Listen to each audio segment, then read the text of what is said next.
have and working on computer security issues for a very long time. Right now, I'm the Director of Security Research here at Lancope, and what I do is I work on how to detect threats using anomaly detection. For some period of time in my career, I was a vulnerability researcher. As a vulnerability researcher, my job was to understand computer security vulnerabilities, to be able to figure out exactly how those vulnerabilities were exploited, and often I would discover new vulnerabilities through the course of that work.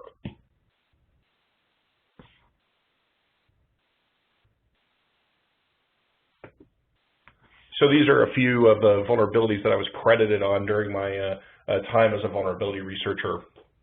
One of the issues that you run into as a vulnerability researcher is that it's easy, well, it's relatively easy to identify security vulnerabilities in software systems, but it's difficult to tell exactly when the bad guys are going to start taking advantage of a particular vulnerability. So often those of us who do vulnerability research are kind of treated like the boy who cried wolf.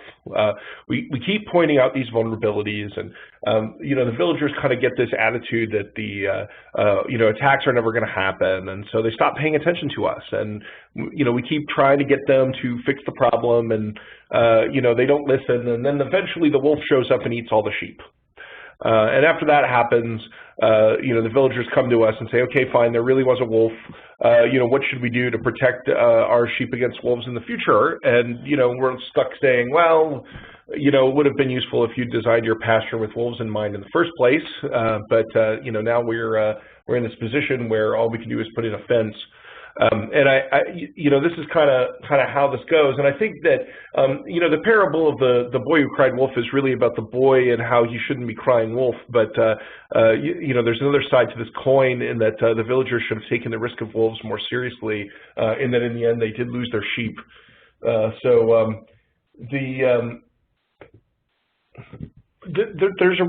a natural reason why the villagers don't want to do anything about the sheep, and that is this process that humans go through when they were trying to come into terms with something that you dislike or you don't really want to accept. I think the 5 stages of grief are actually an apt analogy for what I've seen people go through with respect to computer security. You just don't want to accept that these computer security issues exist, really the process that organizations seem to go through mirrors this process pretty closely. So we've seen this happen over and over again in different areas. As new technologies are created, people in the computer security space say, there's a wolf there, no action is taken, then eventually the wolf comes in and eats everyone's sheep, and then, some sort of computer security response begins. And I think we're seeing it again with industrial control systems and other, kinds of embedded devices. We're talking a lot these days about the Internet of Things. So the idea that, we used to call that ubiquitous computing, the idea that all kinds of different devices are going to be internet enabled, and they're going to have IP addresses and communicating. And, that's a world that has a lot of interesting application possibilities, but it also creates potentially tremendous opportunities for bad guys to do things that we don't want them to do. These things are not, again, they're not being designed with security in mind. We're going through the same process again, and it's going to have the same result.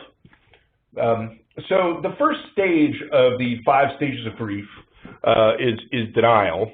And so speaking specifically with respect to industrial control systems, I think that the sort of denial that we see is the idea that it's not connected to the internet. The power plant is not connected to the internet. The gas pipeline is not connected to the internet. The system, the medical device is not connected to the internet. That's the first stage of denial. That's the assumption that everyone makes. And generally speaking, it's not true. In fact, it is connected to the internet. So this is a slide from a presentation that a friend of mine, Robert Graham, gave at Black Hat DC back in 2006, and it kind of talks about some penetration tests that they were doing of different energy companies and the process that they would go through. So they would show up at, so they showed up at this particular company, and you know, that they're just beginning the pen test, and they're in the office that they've been given access to for the duration of the test, and they pull up their laptops, and their first thing that out of their head is, you know, let's see if there's a wireless network here. And of course, the guy who works for the company says there's no wireless networks here. We don't have them. And you know, actually, it turns out there is a wireless network that they can see when they open up their laptops, and it's not encrypted. And so they connect to this wireless access point, and they get an IP address. And you know, the guy who works for the company says, "Oh, it's just a lab. You're just connected to a lab. You're not connected to any production equipment." And so they poke around in this lab, and they find that there's you know, a sun machine connected to the lab that's you know, that's not you know, that has dual interfaces, and they get out to the office network. So they're not just on the lab; they're actually in the office. And then so sitting on this insecure wireless access point that they got access to in the meeting room, they are able to now get access to the whole back office network. And here's the key: you know, the company says, well, there's no interconnection between our office network and the power plant. Those things are physically isolated from each other. But it turns out that in fact there are machines that have network interface cards on the office network and network interface cards on the control system network. That happens for a variety of different reasons. They may be moving data from one place to another in order to do reporting for management. Maybe they're moving software updates from one place to another. And in this case, they found that that machine that was bridging those two networks had some pretty old security vulnerabilities in it.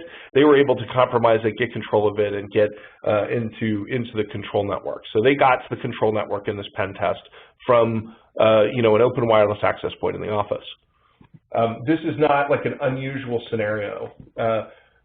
You know, in a hearing in 2011 in the House Committee on National Security, somebody from Verizon who'd done a lot of pen tests said, in our experience in conducting hundreds of vulnerability assessments in the private sector, in no case have we ever found the operations network, the SCADA system, or the energy management system separated from the enterprise network.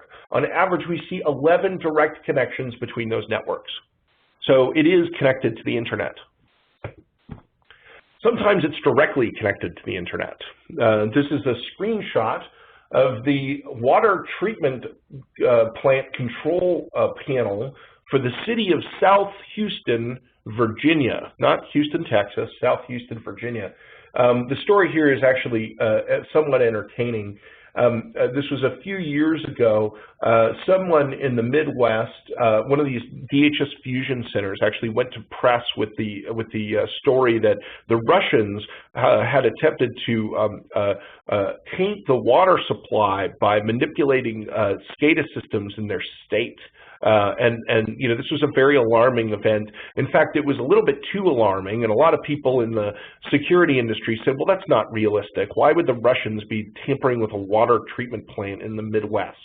And so, you know, while this whole dialogue was going on about the validity of this report, somebody, you know, sort of wanted to set out to prove that this kind of thing could happen, which was not really the subject of debate. The subject of the debate was whether or not it actually had happened. But in any event, they hacked into the water treatment plant for the city of South Houston and took a screenshot and posted it to the internet. And so now we all know what that screen looks like. And I think they claimed that the password was only 4 characters long. So this is a perfect example of how sometimes these systems are actually directly connected to the internet when we expect that they are not. It turned out that what was going on in the Midwest is that the guy who administrated the SCADA system for their water treatment plant, he was actually in vacation in Russia and had logged in from his hotel room in order to get some work done. And so, you know, no, the Russians weren't attacking the water supply. The guy was just working from the road. But on the other hand, it stands to, it's worth asking the question, like, why? Why is this guy able to control this system from the other side of the planet? That sort of connectivity shouldn't be there. This is a story from last year. Researchers' serial port scans find more than 100,000 hackable devices, including traffic lights and fuel pumps, again, directly connected to the internet, not an indirect connection, but directly on the internet. There was a study a few weeks ago that Sean Merdiger and a colleague published where they used and I'll show you in a minute, an internet search engine called SHODAN to scan the internet for medical devices, and they found tens of thousands of medical devices that are directly connected to the open internet with no firewalling at all. So SHODAN is, some people call it the search engine for the Internet of Things. Instead of doing what Google does, which is to index what is on the sort of public-facing parts of the computers that are connected to the Internet, what is the web content that is served up by those computers, SHODAN scans the Internet and looks at what services are running on the machines that are connected and what the banners are for those services, and it collects all this information and makes it searchable. So it becomes really easy to search for certain kinds of systems. I went in there in the course of building this slide deck, and I put SCADA in just to see what I would find. And here's a machine in Austria that's running Cytec SCADA 7.10 that's directly connected to the internet. That version of Cytec SCADA actually has a publicly disclosed security vulnerability in it, and I have no idea what it is that this control system might be controlling. These folks called Project Stride did a study where they said they discovered over 500,000 control system related nodes worldwide on the open internet, which they found by searching SHODAN. So there's a massive amount of stuff out there. I think that in the industrial control system world, one group that's having a huge impact is ICS Cert. And the reason for that is that, often it's difficult for computer security researchers to really interact with people that are responsible for doing things like running power plants. We often don't speak the same language. If we show up and we cry wolf, we tend to not get listened to, or people misinterpret what we're saying. And so DHS set up this ICS Cert, which is a clearinghouse for this information. It's been tremendously helpful because people who know about security vulnerabilities and control systems can work through ICS Cert to communicate that information to the people who have those vulnerabilities. And when ICS Cert shows up, it's the Department of Homeland Security. It's not some teenager with a black T-shirt on. So the organizations that are being contacted have a tendency to pay more attention to those reports. ICS Cert has published a number of interesting reports, and you can see a few of them here. 75 internet-facing control systems, mostly in the water sector, with default login credentials, several thousand internet-facing devices. So, again, it's connected to the internet. So the second stage of denial the second stage of grief after denial is anger. And what typically happens when people are not in denial about these issues, the first thing they do is try to shoot the messenger. And as computer security researchers, this is something that we're all too familiar with. This is a specific example. In 2012, a couple of computer security researchers wanted to talk about some vulnerabilities in a software system that was often used to control nuclear power plants, and they planned to discuss these issues at a conference. Of course, they were subject to some legal threats by the company that makes that software, and they had to pull their talk. This is the kind of thing that has happened for years in the computer security world, where researchers have been silenced through legal threats. Again, that's a way of forcing people to believe that the emperor is naked when in fact, or rather that the emperor is fully clothed when in fact the emperor is naked. That's not a very constructive way of dealing with this problem. Fortunately, usually we move past that angler phase, that shoot the messenger phase, then we get to bargaining. That's the third stage of dealing with grief. So here's a perfect example. Errata Security is the blog that's run by my friend Robert Graham, who did that nuclear power plant pen test that I talked about earlier in this presentation. There was a thread back in 2013 on his blog, and someone posted this comment, and he says, "Can you please elaborate on your firsthand knowledge of hacker-caused power blackouts? Do you have specific actual examples, something tangible, or is this just more wink and nod hyperbole? Pen tests, red teams don't count unless they caused an actual blackout." So again, this is a situation where pen testers have found vulnerabilities that demonstrate that these systems can be attacked, what these people are saying is, well, we want to see an example of an actual attack occurring, and so even though we know that it's possible, we're wondering if there's a real attack that's happening out there, and if there's not, then we're not going to prioritize this issue. And again, that's where this often sits. Again, having specific examples would be very helpful in discussing the issue with people in the sector, because they're not willing to listen to you unless something actually happens. Well, the fact is that things have actually happened. The first thing that happened, that really, I think, changed people's perspective is Stuxnet. So Stuxnet was a self-reproducing piece of malware that actually destroyed a physical system. And so for years, that was something that people talked about, the idea that you could write a computer virus that would break something in the real world. But it was a bit of a science fiction concept. It really wasn't something that people believed was likely to happen in the real world. A lot of people sort of dismissed that concept.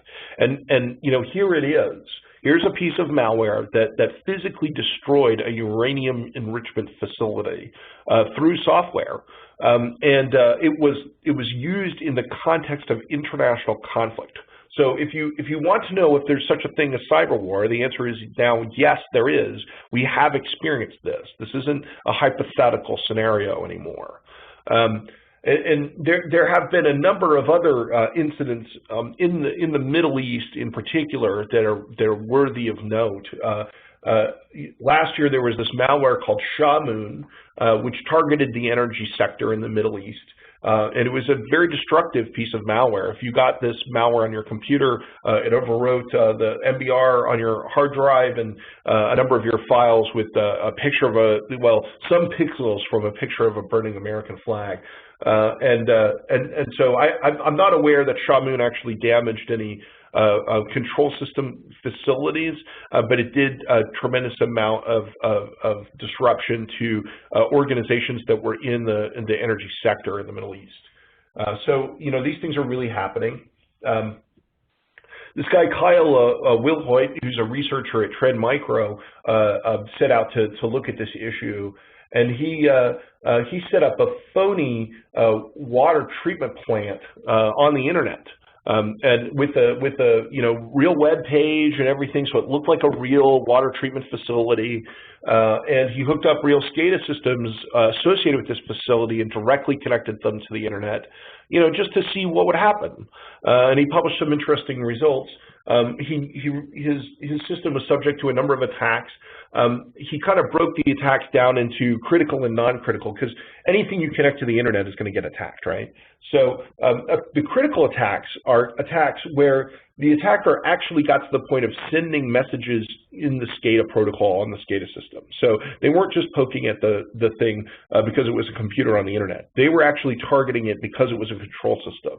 And so we received a number of attacks of that sort, and sort of did a breakdown of the different countries that those attacks emanated from. Of course, these are just the source IP addresses of the attack traffic. There's no telling where the actual attackers reside. But again, there are real attackers out there that are poking and prodding at these control systems that really are connected to the internet. So this really is something that's happening. In the Middle East in particular, there's a great deal of hacktivist-related activity that occurs. Just a couple weeks ago, Anonymous announced that they planned cyber attacks on energy firms. I think it was June 19th was the day of the attacks, supposedly. We've heard that some attack activity did occur. It really wasn't significant enough to have a huge impact, as far as we know, on the organizations that were targeted. But it just gives you an example of the kinds of things that are happening out there. And certainly, some of these protest or pressure groups, or some of these groups that are motivated by some of the international conflict that occurs in the region, are incented to cause damage to computer systems. And in fact, that may have been the motivation behind the SHODAN malware. Denial of service attacks, in particular, have become almost commodified. There's this if you go onto Google and search for booter or stressor, these are services that people have set up on the internet where if you pay them, they will launch a denial of service attack against the target of your choice. And ostensibly, these are legitimate businesses that are there to help you determine whether or not your website is prepared to be the subject of an attack. But they don't really check to see if the site that you've asked them to attack is one that you actually control. And in fact, the majority of the business that these people are engaged in is against websites that they are not authorized to attack. And these guys compete with each other on the different features that they offer. You can see this one here, has the ability to. They claim that they can bypass Cloudflare's filtering, and they've got. They can attack Skype. They've got a bunch of features there that they think makes them a good answer versus some of the other competing booters and stressors that are out there. And in fact, we see these guys break into each other's systems and steal each other's code so that they can figure out how their competitors are launching attacks. And the consequence of that is a broad dissemination of these different attack techniques. A lot of these guys are out searching the internet for amplifiers that they can use to boost their bandwidth that they send down to the victim. So, denial of service attacks are definitely a part of some of this protest activity that happens, and it's become easier and easier. And the consequence is that the attacks, consume more and more bandwidth, and have become more and more frequent and harder and harder to combat. So, the bottom line is that the systems are connected to the internet, that it is possible to attack them, and in fact that attacks really are happening in the real world. And so this brings us to the fourth stage of cyber grief, which is depression. We realize that this is a problem, and where depression really sinks in is when we comprehend the challenge associated with doing something about this problem. Like I said before, when the wolf comes in and finally eats all the sheep, and the villagers show up and say, okay, fine, we want to do something about this problem, typically those of us in the vulnerability research world are in a position of telling them, well, it would have been better if you had designed your pasture with the idea of wolves in mind in the first place, but you didn't do that, and now retrofitting security on is very difficult, and so that's definitely the reality with respect to these control systems. But we are seeing a significant increase in the disclosure of SCADA vulnerabilities. I realize this chart is a little dated, but I think it represents something good. This is progress in that people are actually auditing for those security vulnerabilities. So that, this software by default is going to have a lot of bugs in it. They're finding these bugs. They're coordinating them with the vendors of the software. The vendors of the software are patching the bugs and releasing patches out, and so you're getting these disclosures. And so this is part of the process of trying to find all these bugs and fix them, because we realize now that that's something that we have to do. The problem is that when you get a patch for these vulnerabilities, it could be very difficult for you to actually install it in practice. The control systems are not designed to be patched. And so often, in order to patch one of these systems, you have to shut the machinery that it controls down. And some of these things cannot be shut down very easily. They may take days to shut down. A power plant can take more than a year to shut down. The other thing is that sometimes you can't just patch one of these systems. In order to get the fixes, you've got to upgrade to the latest version. And it may turn out that that particular piece of the control environment is not compatible with other pieces of the control environment. So you've upgraded this one component, and now you have to upgrade other components. And once you upgrade those components, you're going to have to upgrade other components. And so it creates this upgrading cascade. Even determining whether or not you are vulnerable to some of these issues may require downtime for your plant. There are inherent risks associated with doing a vulnerability assessment. In fact, I remember a story from the early days of vulnerability assessments. Some colleagues of mine did a vulnerability audit at a company that makes cookies, and they broke the plant in a very disastrous way. The cookies were literally clogged up in the plant itself, and it took days to clean up the mess. So these are the kinds of things that can happen if you start poking and prodding at computer systems that are used to control physical things. So this is definitely a problem. The other thing is that patching leads to interconnectivity. We have this inherent tension between the idea that we want to disconnect these things from the internet and the idea that we want to keep the software patched up to date. If you're going to patch it, you're going to have to download patches from the internet, and so you're going to want interconnectivity in order to do that, and that leads to these systems being exposed to attack. So that's an inherent problem.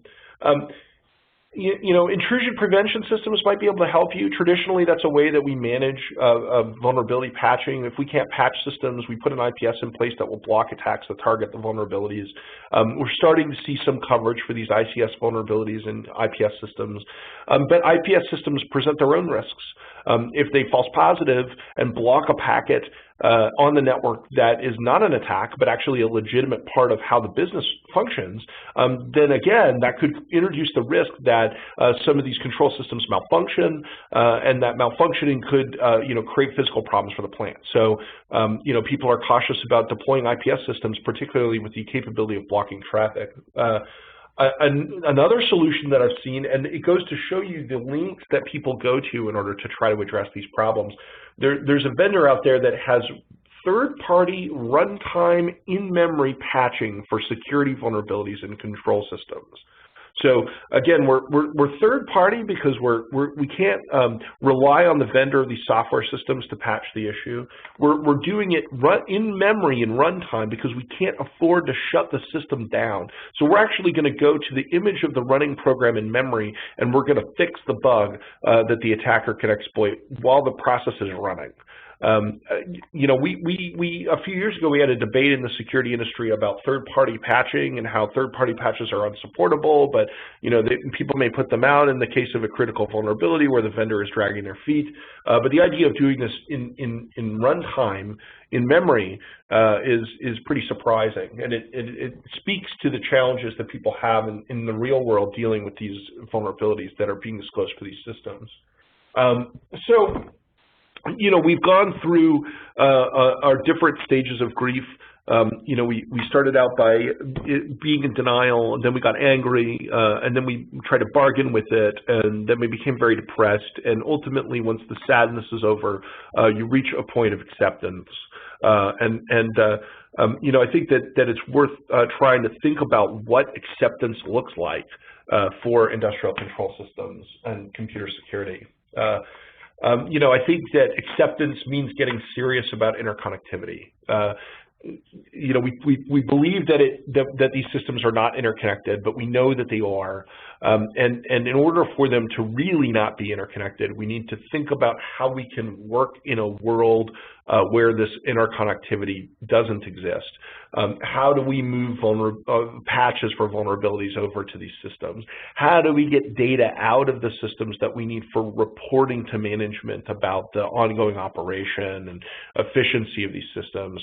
Those are, in my mind, the two primary reasons that these things end up getting interconnected to the back office network. you know, those are things that we need to think through. We need to design the pasture in the first place with the idea that there are wolves.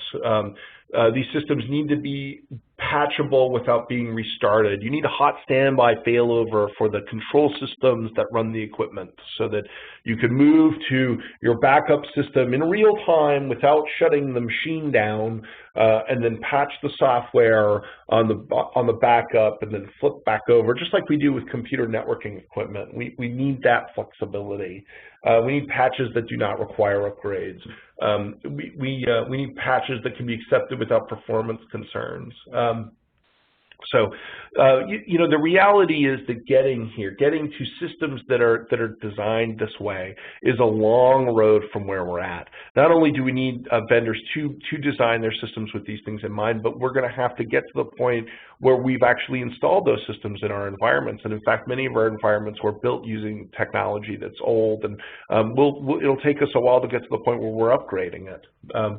You know, another thing that's really important is designing systems for failure. So if we assume that it's possible for the computer system to be corrupted or to be attacked, and the output coming from the computer system, you know, could be erratic, we should design the physical plant in such a way that erratic outputs do not lead to disastrous results. It's useful if these systems have soft failure modes, where if the computer system you know, does get out of control, that the consequences for the plant are contained. And that's a very important design principle, but again, for many of these things, it will take a long time to get there. So here at Lancope, what we do is we monitor Netflow, and Netflow is I think it has an interesting role to play in addressing some of these problems that exist with these control systems. So Netflow it's a protocol that most networking equipment knows how to speak. So whatever routers and switches that you already have in your facility over which the SCADA traffic or the other control system traffic is flowing, these routers and switches already have a feature built into them that allows them to speak Netflow. And it can be enabled really easily. It's a couple configuration lines on that router or switch to generate Netflow, and you tell it where to send it. You give it an IP address of your collector, and it starts going. And the Netflow, what it does is it gives you an audit trail of the traffic that's flowing through that network. It's metadata. It gives you the source address, the destination address, the source and destination port, the amount of bytes that were transferred. It gives you a complete record of what happened on that network. And the power of this is that it enables you to get visibility deep within the environment without necessarily having to install any third-party software on those systems or to put in an IPS. You're using the network equipment that is already there as a sensor that enables you to observe the environment. And you know the reason that solution is really helpful for these control systems is because the control systems do not necessarily deal well with other pieces of software. So if you install like a host-based IPS or an antivirus program on a computer that's used to control plant, that computer may not be supported anymore by its vendor. That software may interfere with that system's operation, and so it can be difficult to do that. Same thing on the network side. If you put in IPS, people are concerned that it may drop legitimate packets, and so people are reticent to do that. But if you can use what's already there in order to gain some security value, then that's something that you can do with a very light footprint. And you know, I think that Netflow is really valuable in a couple of different ways. The first thing is that it allows you to monitor the operation of the environment. To give you an example of this, we have a client who operates, they operate a bunch of oil rigs, and on these oil rigs they have they have surveillance cameras. They have hundreds and hundreds and hundreds and hundreds of these surveillance cameras that are just sort of monitoring what's going on. And of course, they don't have enough people to watch these security cameras all the time. The security cameras are recording to disk. And then, if there's an incident, they go back to disk and try to figure out, what happened. And if any of you have ever dealt with IP-based security cameras, you know that often these systems are not, they don't have a lot of the features that you would expect like a modern internet-based technology to have. One thing they don't do very well is monitor uptime and availability. And so this customer had a problem where, one of their cameras, stopped reporting data. And because the camera system itself had no way to alert the user of this problem, this went on for many months. And then they had an incident involving that facility, and they needed to go look at that camera and see if, and see what had happened. And unfortunately, they were unable to do so because they hadn't been recording data for many months, and no one noticed it. So they brought in StealthWatch because we're able to monitor the networking equipment that was used to backhaul all that IP video to disk, we can tell if the camera system has stopped communicating, and if it's stopped writing data to disk. And so we can provide some of that monitoring capability that these systems don't necessarily have built into them. One of our hallmarks is anomaly detection. So we will baseline the behavior of the different hosts in the network. And then if we see those hosts behaving differently from the way that they normally behave, we fire an alarm. In a control system environment, that can be very powerful because control systems usually have very homogeneous behavior.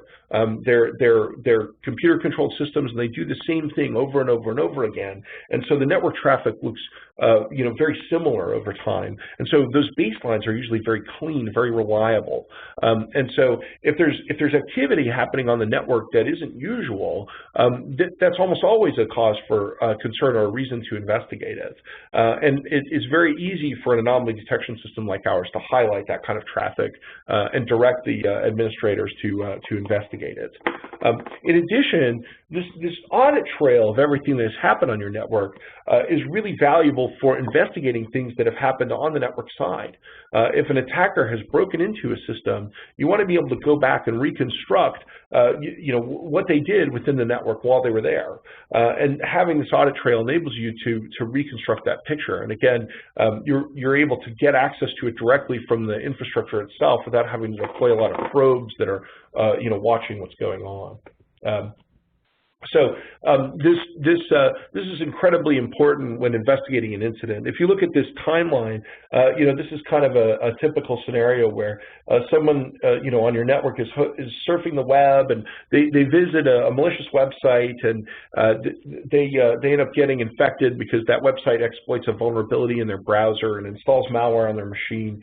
And then that malware, it starts operating the minute it gets installed on their computer. Maybe it starts scanning the internal network. It's trying to pivot off the machine it initially infected.